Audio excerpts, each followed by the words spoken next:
The USV Endeavour glided silently through space, its white hull gleaming in the sun's harsh glare. Inside the shuttle's cockpit, Commander Eric Dawson sat in the pilot's seat, fingers dancing across the console, as the sleek form of Sentinel Station grew on the screen ahead. A lattice work of solar panels and cylindrical modules stretched across the starscape, a testament to international cooperation, and the latest symbol of humanity's determination to colonize the heavens. Approach vector confirmed. Docking in T-minus 10 minutes. Copy that, Dawson replied calmly, eyes scanning readouts in front of him. He was not alone. Floating in the cockpit's cramped space was Dr. Maria Chan, an accomplished botanist whose life's work had helped pioneer hydroponic agriculture in zero gravity. She was gripping the back of Dawson's seat, face alight with a mix of excitement and nerves. "First time up?" Dawson asked, with a knowing smile. Chan exhaled, laughing nervously. "I've designed every square metre of those hydroponic bays. Just never thought I'd be the one sent to fix them." "Guess all must have already fucked up then," Dawson joked. Drifting nearby was Dr. Arjun Patel, a molecular biologist with sharp features and an intense gaze, glancing up from a tablet. Not to forget, we're also sitting on a potential biological mystery, he murmured. "That spore sample?" Chan asked. Patel nodded. "Contaminated one of the mycelium samples last week. They thought it was just some mould contaminated from another sample. But the sequencing results are strange. I'm running the final scans now. Let's just hope it's not the cause of the equipment failure," Dawson responded. Patel smiled faintly, eyes gleaming. "Yeah, but stranger things have happened in space." Patel and Chan returned to their seats and prepared for docking. "USV Endeavour, this is Sentinel Control. You're cleared for final approach," came a voice through the comms. "Roger that, Control. Beginning docking sequence," Dawson responded. Dawson's practiced hands guided the shuttle towards the station's airlock. The magnetic clamps engaged with a deep metallic clunk, and the docking seals hissed as the atmosphere equalized. "Welcome aboard," said Captain Alina Rivas, a seasoned commander with still grey hair and a hard-earned reputation for being a hard-ass. Floating beside her were Sam Carter, the station's chief engineer, Dr. Lena Volkov, the chief medical officer, and Kevin Shaw, a young lab tech. "Good to have you, Commander Dawson," Rivas greeted warmly. "We're running short-staffed since the equipment failure. Your help is more than welcome." Dawson shook her hand firmly. "Let's get things up and running again, Captain." She smiled and nodded in agreement. Introductions passed in the cramped space. "Let's get you settled in first," stated Rivas. She led the group through the surprisingly cramped modules filled with equipment and computers which lined the walls of the station. "Over here to our left is the sleeping quarters. You'll have the 3 pods over in that back corner. Then over here is the galley, where we eat. Anything else you'd like to know or need?" Patel asked. "Can I see the labs?" "Certainly." She gestured to Shaw, who led Patel to the labs. "Anything else?" "What's for dinner?" eagerly asked Dawson. Over a brief meal in the galley, Chan and Dawson struck up an easy friendship, swapping stories of home. She of her young son back on the California station, and him of life back on Earth and his sailing trips on the Atlantic. They even moved on to a first-name basis. The following day, in Hydroponics Bay 3, Eric and Maria suited up and entered the climate control chamber. Rows of verdant plants floated in nutrient solution tanks, many wilting or yellowed from the system's failure. Maria watched them in pity as they both drifted by them. "Looks like a clogged oxygenator valve," Eric diagnosed, floating deeper into the machinery. Maria monitored readouts on her wrist display. "This could take a while." "Then we should get started," Eric replied, determined. They worked for hours, stripped to their undersuits in the humid compartment. The shared labour fostered deeper connection, bantering, laughing at floating tools, exchanging stories of old missions, life living at other stations, and missed family dinners. "Ever miss her?" Maria asked. "Every damn day," Eric replied, pausing to wipe sweat from his brow. "But there's nowhere more beautiful than up here." By the next shift, Patel was missing. So was Kevin. Captain Rivas ordered a physical search of the station due to technical difficulties with the security systems.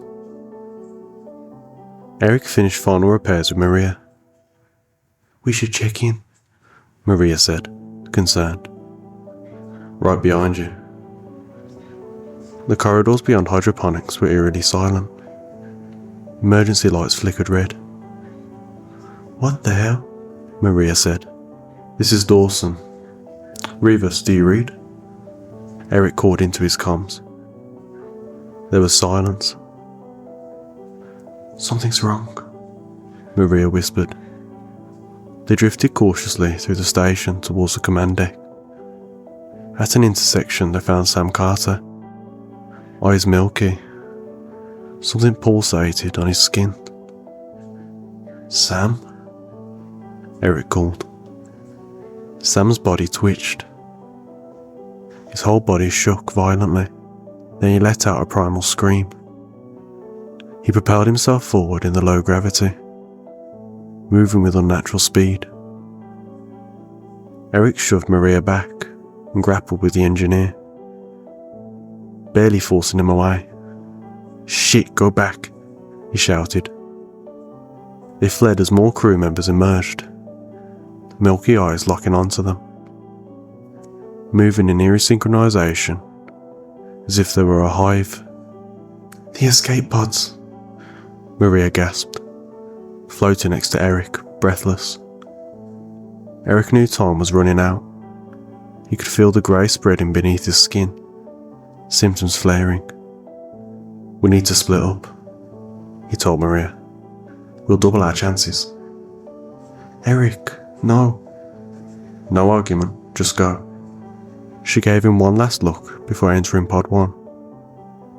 "See you back on Earth," she said solemnly.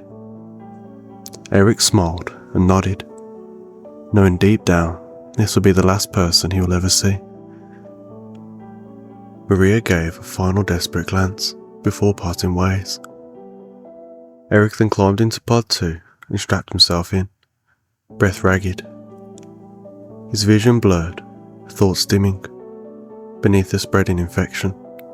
Trajectory altered, he whispered through gritted teeth into his compiece.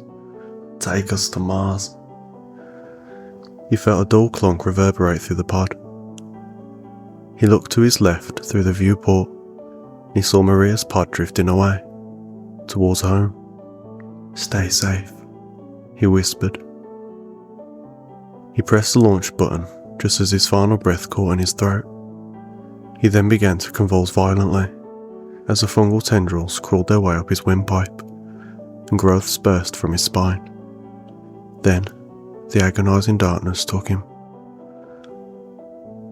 After Maria finished the safety checks, she watched through a viewport to her right and watched as Eric fumbled about with his restraints. Satisfied he was ready to go, she spoke shakily into her comms. "Take us home." A dull clunk echoed through the pod, which made her jump.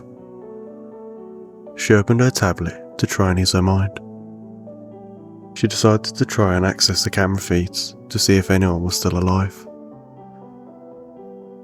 Outside the escape pod bay, there was motionless bodies floating, just watching the doors, as if waiting for them. An icy shiver went down her spine. She decided to backtrack to try and find what caused it. She eventually stumbled across the camera feeds in Lab 2. She thought the cameras were down. That's what they were told. The first video feed was from camera 4 in Lab 2, which dated back to the day they arrived. The camera sat in the back corner, angled downwards towards Kevin Shaw's desk. Patel and Shaw reviewed the latest spore sequencing results. On the hollow screen, an impossible pattern emerged. "Triple helix," Patel whispered. "It's alien." He trailed off. Shaw leaned closer, eyes wide. "You think it came from the asteroid samples?" "No, this must have piggybacked on the shuttle hull from last month's delivery or something. Potentially cross-contaminating equipment during the transfer." Patel's heart pounded. Not with fear, but scientific hunger. "Prepare the test rats," he said softly. Shaw hesitated. "Shouldn't we clear this with Captain Rivas?" "There's no time," Patel said. "This could revolutionize medicine. We could be the modern age Alexander Flemings." His eyes gleaming with excitement and wonder. The video feed ended as they both hurried out the room. The next video played automatically. It was from camera 1 in Lab 3. Patel's experiment had escalated. Along the side of the lab was rows of perspex glass cages, around 20 of them, housing rats floating inside. The first rat was exposed to what appeared to be aerosolized spores. It began convulsing violently after the 2-hour mark. Grey and yellow filaments erupted from its skin, and it began hazily gnawing and scratching at the cage walls with unnatural strength and speed. It appears to be a cordyceps analogue, but far more aggressive, Patel recorded feverishly. Shaw watched on in horror. "We have to stop this. This is dangerous. It's getting out of hand." Patel ignored him, eyes wild. "Think of the possibilities. Neural enhancement, regenerative medicine, immortality," he shouted, waving his arms about. He turned his back to the terrified Shaw and leaned over the chamber.